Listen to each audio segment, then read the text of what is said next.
Hello and welcome to another MOC showcase video. So, you know when you make a chocolate cake and you end up really liking it, so you think, wow, I'm going to make loads of these. Then you just make chocolate cakes for the next year until one day you think, maybe I should do something different, you know, like a Victoria sponge, just for the sake of variety, you know? No? Anyone? Oh.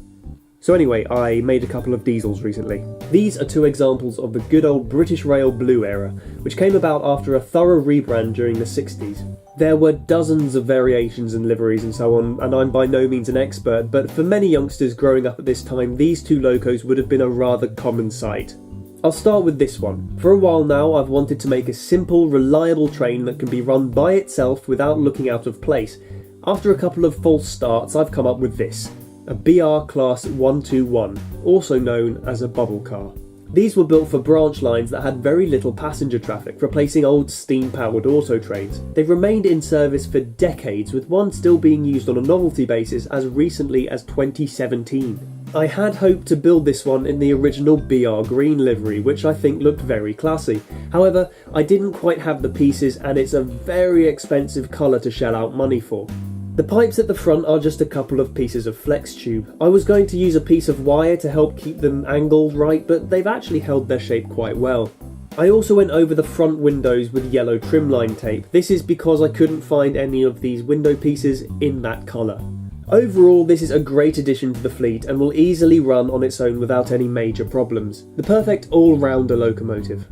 Now on to the next model. While I can't exactly disagree with the claim that all diesels just look like boxes on wheels, I do think that there are a few standout diesel designs over the years, and this is just one of them, a Class 47. These were incredibly common and were found on frontline passenger and freight trains throughout the country. This one is based on the kind you'd often find in Scotland, I believe, complete with an all-important snowplow.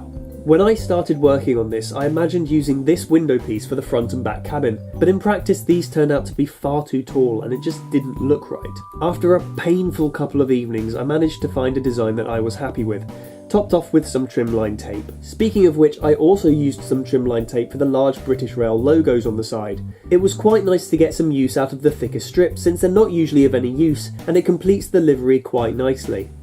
It's very easy to access the battery box for this model. The case is fixed into the build but isn't screwed into the top section, so all you have to do is lift this part of the roof for access to the batteries.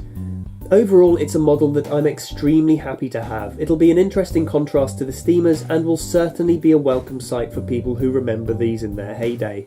I'm not sure whether I'll continue to build diesel locos, but it's nice to have something different to run. And who knows, maybe a different era or livery might take my interest. Maybe I'll invest in some BR green for the rail car.